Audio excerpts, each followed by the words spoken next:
அன்பான விவசாயிகளுக்கு பணிவான காலை வணக்கம். நாம் இப்போ இருக்கிறது கள்ளக்குறிச்சி மாவட்டம், உளுந்தூர்பேட்டை வட்டம், திருநாவலூர் ஒன்றிய உட்பட்டத்தில் என்ன ஊர் பாது? மயிலங்குப்பம். பேர் சொல்லுங்கள். சக்திவேல். அப்பா பேர் மாணிக்கம். அவர் ஃபீல்டில் இருக்கிறோம். இது என்ன மல்லாட்டை, என்ன ரகம்? J7. ஆமாம், குஜராத் ரகத்தில் இருந்து தெரிவிக்கப்பட்ட ரகம் இது. இப்போ இதில் இன்றைக்கி பூச்சி மற்றும் நோய் மேலாண்மையை பற்றி இதுக்கு பார்க்குறோம். இந்த மணிலா பயிரில் இப்போ பாருங்கள், துரு நோய் அப்படின்ற நோய் பரவி இருக்கு. இந்த இரும்பு மேலே எப்படி துருப்பிடிஞ்சா எப்படி இருக்குமோ அது மாதிரி இது ஒரு துரு நோய். இந்த பாருங்கள், இந்த பச்சையத்தை எழுந்திருக்கு. இந்த இடம் இந்த பச்சையத்தை எழுந்துருச்சு. பச்சையத்தை எழுந்ததால் சூரிய ஒளியை கேதர் பண்ண முடியாது, சூரிய ஒளியை உள்வாங்க முடியாததுக்கான டேமேஜ் ஆகிடுது. இந்த இலெல்லாம் சூரிய ஒளியை உள்வாங்கும் போது தான் ஸ்டார்ச் தயாரிக்கும், பூ நிறையா பூக்கும், எனர்ஜி நிறைய கிடைக்கும். அதனால் இதை உடனே கட்டுப்படுத்தணும்னா ஏக்கருக்கு ஒரு 400 கிராம்லேருந்து 500 கிராம் டைத்தேன் M45 ஒரு மருந்தை 200 லிட்டர் தண்ணியில் கலந்து அடிக்கும்போது இது கண்ட்ரோல் ஆகும். அங்கங்கே ஒரு சில இடங்களில் ஏற்கனவே இருந்தது இது இலை சுட்டு புழு இருந்தது.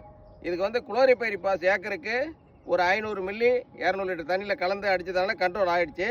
இப்போ இந்த துருநோய் இங்கே தான் ஆரம்பிச்சிருக்கு. இது மேற்கொண்டு இன்னும் ஸ்ப்ரெட் ஆகலை, இன்னும் பரவலை. அங்கே ஒன்றும் இங்கே ஒன்றுமா இருக்குது. இது இருக்கும்போது டைத்தேன் M45 அல்லது காப்பர் ஆக்சி குளோரைடு அப்படின்ற ஒரு மருந்து 1/2 கிலோ ஏக்கருக்கு 200 லிட்டரில் கைத்தெளிப்பான் மூலம் தெளிக்கிறதால இது முழுமையான பலன் கிடைக்கும். இப்போ 50 நாள் ஆயிடுச்சு, பூ பூத்து திரும்பி மாறிடுச்சு. இப்போ விழுந்து உள்ளார விட்டுட்டு இருக்க தருணம். ஜிப்சம் போட்டாச்சா? ஜிப்சம் போட்டாச்சு. ஜிப்சம் ஏக்கருக்கு ஒரு 100 கிலோ ஜிப்சம் போட்டால் அந்த விழுது மூலிமா அந்த ஜிப்சத்தை இருக்கும். இந்த பாருங்கள், இந்த விழுது இருக்குல்ல, இந்த விழுது மூலிமா அந்த கந்தகச்சத்து ஜிப்சத்தில் இருக்கிற கந்தகச்சத்தையும் சுண்ணாம்பு சத்தையும் இதை அப்படியே டைரெக்டாக எடுத்துக்கும். இந்த விழுது இதை பாருங்கள், பிஞ்சு வச்சுருக்கு. அதனால தான் இந்த ஜிப்சத்தை 80 நாள் போட்டு இந்த 40 நாள் போட்டு மண் அணைக்கிறது. மண் அடித்தா அந்த விழுது உள்ளார இறங்கிடும். இப்போல்லாம் விழுது போட்டு மண்ணை போட்டு மூடி வச்சுருக்காங்க, விழுது இறங்கிடும். இது ஒரு ஜிப்சம் போடுறது ஒரு முக்கியமான தொழில்நுட்பம். இதுக்கு பயிர் பாதுகாப்பு தேவையில்லை. இப்போ இதுக்கு மட்டும் நோய் மேலாண்மை மட்டும் துருநோய்க்கு மட்டும் மருந்து அடிக்கணும், வேறு எதுவும் இதை பண்ண தேவையில்லை.